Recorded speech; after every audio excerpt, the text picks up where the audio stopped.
Some cases begin with a bloody crime scene. Others start with an emergency call. But Tamika Houston's case began with something far more chilling: silence. A 24-year-old woman suddenly stopped communicating with her family. No texts, no explanation. No one knew where she was. At first, this wasn't enough to cause panic. Tamika was an independent young woman. She was known for spontaneous trips and a habit of taking time for herself, sometimes going days without contacting her family. But this time, something was different. Tamika had never vanished without a trace, and she certainly would never have abandoned her dog, Macy. Yet, when police entered Tamika's apartment, they found Macy in a state of exhaustion. The dog had run out of food and water. She had recently given birth, but most of the puppies had died. Only one survived. As for Tamika, there was absolutely no sign of her. And right then, a terrifying question arose. Where had she gone? If Tamika simply wanted to leave town, why would she abandon the dog she loved? If she planned to be away for a few days, why didn't she ask someone to look after them? And if she had truly left of her own accord, why did none of her relatives know her whereabouts? Tamika Houston was born on December 11, 1979, in Spartanburg, South Carolina. Her parents divorced when she was young, but she grew up in Spartanburg with her father. Her family remembers her as a young woman with a strong personality. She was petite but full of energy, humorous, straightforward, and almost always smiling. Tamika was especially close to her younger sister, Antonia.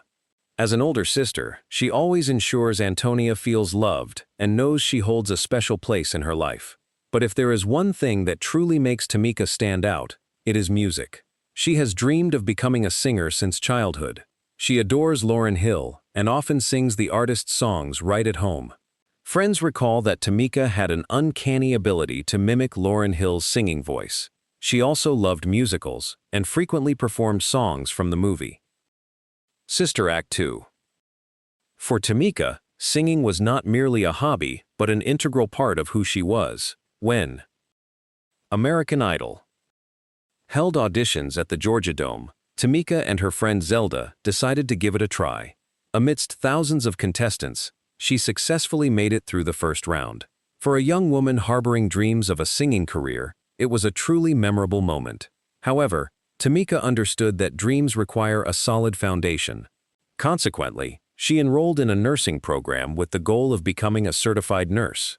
To cover tuition and living expenses, she worked as a waitress at a local restaurant, striving to balance her studies, her job, and her passion for music. Later, Tamika began a serious relationship with Terrence.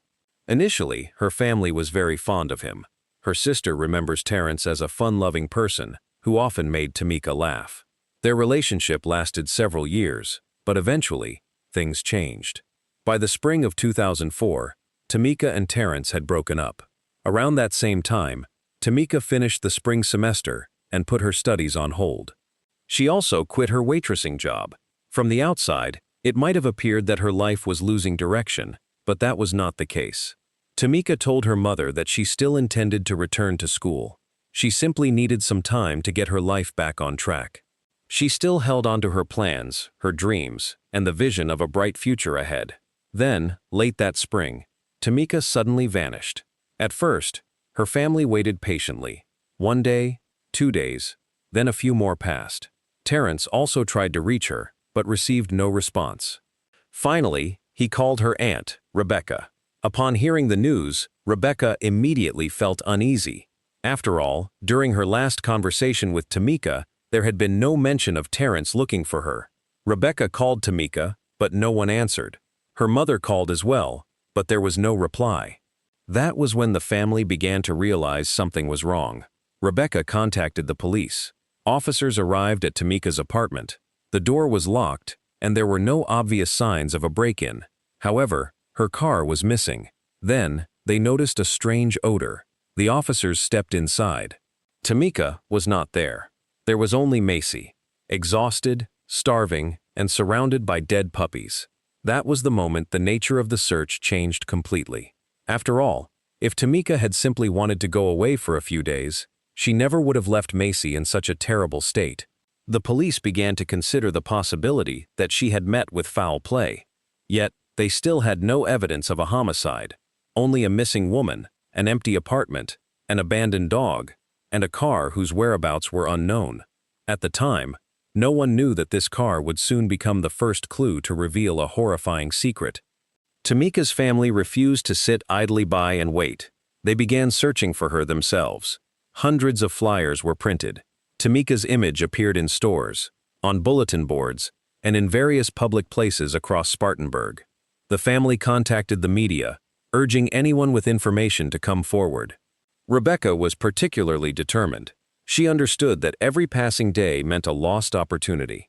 The more people who knew about Tamika's disappearance, the greater the chance someone might recognize her. Yet, time kept slipping away. There were no crucial calls, no sightings of Tamika, and no solid leads. Some speculated that Tamika might have left Spartanburg of her own accord. That theory wasn't without merit. She had relatives living in various places and a history of traveling. However, her family knew something the police were also beginning to realize. Tamika always let someone know where she was. This time, no one knew a thing. Then, one day, a woman saw the missing person flyer. She took note of the description of Tamika's car, a black Honda CRX. She recalled seeing a similar vehicle in her apartment complex's parking lot. It had been sitting there for days. She immediately notified the police. Investigators arrived to check and confirmed it was indeed Tamika's car. However, the vehicle didn't lead them to Tamika. It led them to a different location, far from her apartment. There were no clear signs of a struggle, no bloodstains, and no significant forensic evidence. A car window had been left slightly open, allowing rainwater to get inside. Everything seemed to be at a dead end, until investigators discovered one item, a set of keys. At first glance, they looked unremarkable, but upon closer inspection, police realized these keys didn't fit the lock to Tamika's apartment or her Honda. So, who did they belong to? Had Tamika brought them along, or had someone else left them in the car? If they opened a specific location, where was it? A seemingly trivial detail turned out to be a turning point in the case. One of the keys bore a small inscription, AA14. Investigators didn't know what the code meant, but instead of dismissing it, they sought someone who could explain it. Lieutenant Terry Lamb took the set of keys to a local locksmith. The locksmith examined them and recognized the mark. It wasn't a manufacturer's code, but a custom code he had assigned himself when cutting the keys. More importantly, he still had records of them. This allowed him to trace their origin to the Fremont School Apartments complex. Investigators immediately went to the complex and began trying the keys one by one. The first door, no match. The second door, no match either. Finally, the key slid into the lock and turned smoothly. The door opened. Detectives stepped inside, hoping to find a place Tamika frequented. But the interior was nothing more than an empty storage unit. No Tamika, no body, no clear evidence. Yet, the search wasn't entirely in vain. Police confirmed that the set of keys was indeed linked to the Fremont School apartment complex, and as they began questioning residents there, a name surfaced: Christopher Hampton. Some residents reported seeing Tamika at the complex. One person mentioned she was romantically involved with Hampton. For Tamika's family, this news came as a huge shock. Rebecca had never heard the name Christopher Hampton before. Zelda, her close friend, had met him only once, the last time she saw Tamika. That day, Tamika was with Christopher and introduced him simply as Chris. Zelda recalled him as quiet and aloof, a stark contrast to Tamika's other friends. Now, he had become a key figure in the investigation. Police ran a background check. Hampton had a prior conviction for bank robbery and was currently on probation. Detectives wanted to know exactly how close his relationship with Tamika was. Hampton claimed the last time he saw Tamika was before Memorial Day weekend. According to him, she had asked to borrow money for a trip to Myrtle Beach. His statement provided no grounds for charges. However, one detail caught the police's attention. Tamika was missing. Hampton knew her. He had lived at the location linked to the keys.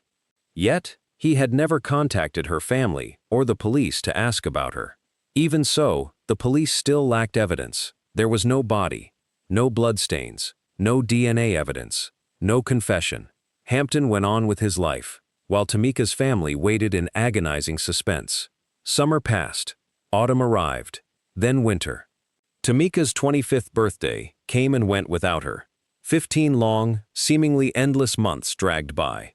Then, one night in late 2004, Christopher Hampton sent a letter to the investigator. The letter contained a seemingly innocuous detail, yet that very detail led the police back to his former apartment. Hampton reported that his apartment had been broken into. He claimed that someone had spilled beer on the floor and scattered food and spices throughout the bedroom. However, it was not those details that caught the investigators' attention. It was something else. Hampton mentioned that he had rented a carpet cleaning machine.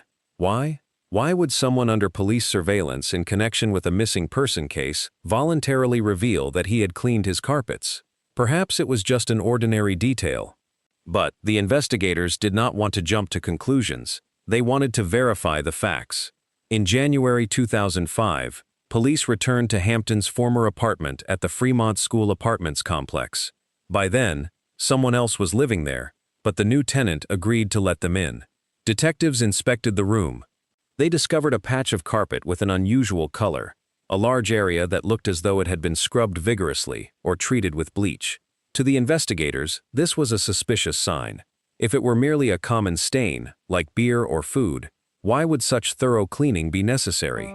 They obtained a search warrant. This time, they did not rely solely on the naked eye. They used Blue Star solution to detect traces of blood that ordinary cleaning might have missed. When investigators examined the bedroom, the chemical reacted. Traces remained. They continued their search. A reaction appeared on the floor. Then, they lifted the carpet. Beneath it lay a significant amount of blood. It had soaked deep into the subfloor. They also found traces inside the closet. The room where Hampton had once lived now became the most critical crime scene of the investigation. Finally, the detectives had what they had been missing for months: physical evidence. Tamika had been there, and in all likelihood, she had been injured there. Yet, a question remained. If Tamika's blood was there, then where had she gone? What had Hampton done to her? And why had her body not yet been found? As the police investigation continued, a woman who had previously dated Hampton voluntarily contacted them. She handed over some of his personal belongings, including a wallet. Investigators examined the items and discovered a small blood stain on a photograph. The blood sample was sent for testing, and the results confirmed it belonged to Tamika. The pieces of the case began to fall into place. Tamika had a connection to Hampton. Her set of keys led to the apartment complex where he had lived, and her blood was found both inside that apartment and on an item linked to him. Armed with this information, the police had sufficient grounds to take the next step. Hampton was arrested for violating the terms of his probation related to a prior bank robbery conviction. However, investigators still needed to uncover the most crucial piece of information. Where was Tamika's body? Her family had waited far too long. 15 months of not knowing whether she was alive or dead. 15 months of watching others return home while Tamika remained missing. 15 months spent in a precarious state between hope and despair. The detectives decided not to rush. They waited until Hampton had served his sentence for the probation violation. The moment he was released, police arrested him on charges related to Tamika's death. In the interrogation room, Hampton faced the investigators. They didn't just ask about the apartment, they asked about Tamika. Where was she? What did you do to her? Hampton denied everything. Then, silence filled the room. The detectives kept up the pressure. One by one, they presented the evidence they held: the keys, the Fremont School apartment complex, the bloodstain, the handbag, and the relationship between the two. Piece by piece, the evidence was laid out before Hampton. Eventually, his demeanor shifted. Then, he uttered the words that would propel the investigation into its final phase. He agreed to lead them to the place where Tamika was buried. After more than a year, the police finally learned the location. Investigators accompanied Hampton to Duncan, South Carolina. Their destination was a secluded area off Tiger River Drive, a spot devoid of residential neighborhoods or crowds, featuring only trees and open ground. Hampton led them deep into the area. The investigators had to make their way through thickets for a distance of about 100 yards. Then Hampton stopped. He looked down at the ground and pointed to a specific spot. The detectives began to dig. Before long, they uncovered a shallow grave. Inside lay the body of Tamika Houston. After a 15-month search, they finally had their answer. But it was the answer her family had never wanted to hear. Tamika was dead. She hadn't left town, visited relatives, or started a new life elsewhere. She had been murdered. And the man who led the police to her burial site was Christopher Hampton. After recovering the body, investigators began to piece together the events of the crime. According to Hampton's statement, Tamika had come to his apartment to ask for money. An argument ensued, and Hampton lost control. He struck Tamika on the head with an iron, causing her to fall. However, instead of trying to save her, Hampton began plotting to cover up the incident. He wrapped her in a blanket and hid the body in a closet. He then set about cleaning the scene, borrowing bleach from a neighbor, scrubbing the floors and bloodstains, and disposing of items that could link him to the crime. Finally, he drove Tamika's car to a different location and abandoned it. That very vehicle would later become a key clue in helping the police uncover the truth. However, there was a particularly chilling detail in his statement. Hampton said that after Tamika died, or even while she was dying, he continued living his life as usual. He met up with friends. Life outside went on as if nothing had happened. Meanwhile, elsewhere, Tamika's family was tirelessly distributing flyers and making urgent pleas for help. Anyone with information was urged to come forward. Hampton then took the body to a wooded area, dug a shallow grave, and buried Tamika. However, according to testimony, efforts to conceal the crime continued. He later returned to the burial site, moved the body, and discarded certain body parts to hinder identification. To investigators, these actions made one thing clear: this was no mysterious disappearance. Tamika's disappearance was followed by a prolonged series of actions intended to cover up the crime. Traces found at the apartment, the car, a set of keys, a letter, and bloodstains had initially appeared as disconnected fragments. Yet, when pieced together, they all pointed to the same person, Christopher Hampton. Tamika's family was finally able to bring her home, but the quest for justice was not over. The case still had to go to trial. Nearly 2 years after Tamika vanished, Christopher Hampton faced the consequences of his actions. On April 3, 2006, just as jury selection was about to begin, Hampton unexpectedly changed his plea. After steadfastly maintaining his innocence, he now admitted responsibility for Tamika's death. This spared the case a lengthy trial and saved Tamika's family from sitting in a courtroom for hours on end, listening to harrowing details about her death. However, the confession could not undo what had happened. Hampton's lawyers proposed a 40-year prison sentence, citing his guilty plea and expression of remorse. The judge, however, rejected this proposal. Christopher Hampton was sentenced to life in prison without the possibility of parole. It was a harsh sentence, but for Tamika's family, it was not what they truly wanted. They wanted her to come home. They wanted to hear her voice, see her walk through the door, and know where her dreams would have led her. No sentence could bring those things back. When a loved one goes missing, their family often endures an agony that outsiders can scarcely comprehend. They are torn between hope and despair, unsure whether to wait for a phone call or prepare for the worst. Every sound at the door might signal a loved one's return. Every call from an unknown number might offer a glimmer of hope. Tamika Houston's family lived in this state of limbo for 15 months. They did not know where their daughter was, whether she was alive or dead, who had harmed her, or if they would ever see her again. It was not until police discovered a body in the Duncan Woods that the final question was answered. But the truth was more painful than any speculation. Tamika had been murdered. The 24-year-old woman, who dreamed of becoming a nurse and a singer, had lost the chance to realize those dreams forever. She would never return to school, never step onto a stage, never care for Macy, never spend time with her sisters, and never live the life she had envisioned. Perhaps that is what makes this case so haunting. Tamika was not merely a character in a mystery story. She was a real person with relationships, plans, and the little things that brought her joy. She had a voice that friends would always remember, a younger sibling she fiercely protected, a loving family, a dog she cared for, dreams, and a future. Yet, it all came to an end in an apartment that most of her loved ones did not even know she had visited. What makes this case truly remarkable, however, is the way investigators ultimately uncovered the truth. It wasn't through a single clue, but rather a series of small details. A woman who spotted the car, an abandoned black Honda CRX, a set of keys that didn't belong to Tamika, a tiny mark on a key, a locksmith who remembered his own code, an apartment complex, a name the family had never heard before, Christopher Hampton, a strange letter, a room with a bleached carpet, a chemical that reacted to blood, a bloodstain on a handbag, and finally, a man who led the police to where the body was buried. Taken in isolation, none of these clues would have been enough to solve the case. But sometimes, that is the very nature of an investigation. The truth doesn't always lie in the most significant piece of evidence. Sometimes, it is hidden in a small detail everyone else overlooks. A key, a number, a car, a patch of discolored carpet. Things that seemed completely unrelated ultimately formed a straight line. And that line led to the truth about Tamika. After the case was closed, her family continued to speak out for other missing persons. They understood that their pain was not unique.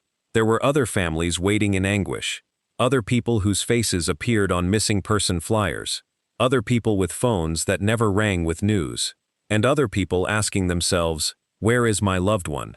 Tamika's family wanted her story to be remembered as more than just a murder case. They wanted people to remember that, before she became a missing person file, Tamika was a young woman. She had dreams. She loved music. She wanted to be a nurse. She laughed. She sang. And she loved her family. That is Tamika's true self.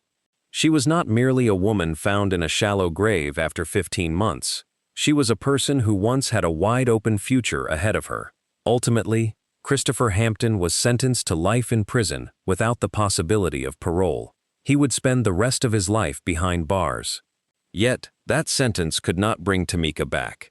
It merely addressed the matter of accountability. Her family, however, was left to live with a different question. What if Tamika were still alive? No one could answer that. Perhaps she would have become a nurse. Perhaps she would have continued singing. Perhaps she would have built a family of her own. Perhaps she would have performed on great stages. No one knows, for those possibilities vanished along with her life. And that is the greatest tragedy of any murder. It steals not just a life, but a future. Tamika Houston went missing in the spring of 2004. Police found her 15 months later. Yet, throughout that time, her family never stopped searching. They were determined not to let her name fade or her face be forgotten. They kept speaking of her and sharing her story. That is why we know Tamika Houston today. Not because of the man who killed her, but because of who she was. A music lover, a nursing student, a sister, a daughter, and a friend. A 24-year-old woman who believed her life was just beginning. Some cases are remembered for the perpetrator, others for the crime scene. But this case should be remembered for the victim, for Tamika, and for a family that refused to remain silent when she vanished. 15 months, a car, a set of keys, a room, a forest, and finally, the truth. Yet, beneath all that evidence lies the most important thing. Tamika Houston deserved to live. She deserved a future. She deserved to come home. And though she cannot return, her story remains. Her name is still spoken. Her dreams are still remembered. And the greatest hope is that her story will remind us that behind every name on the list of missing persons is a real human being. Someone with a family, with dreams, and with people waiting for their return. And none of them deserves to be forgotten. Tamika Houston is gone, but she has not faded from the memories of those who loved her. And perhaps that is the final thing her family can do for her. Remember her name, tell her story, and ensure that she never vanishes again. If you are interested in true crime cases, evidence-based investigations, and the years-long persistent pursuit of justice, please continue following our upcoming episodes.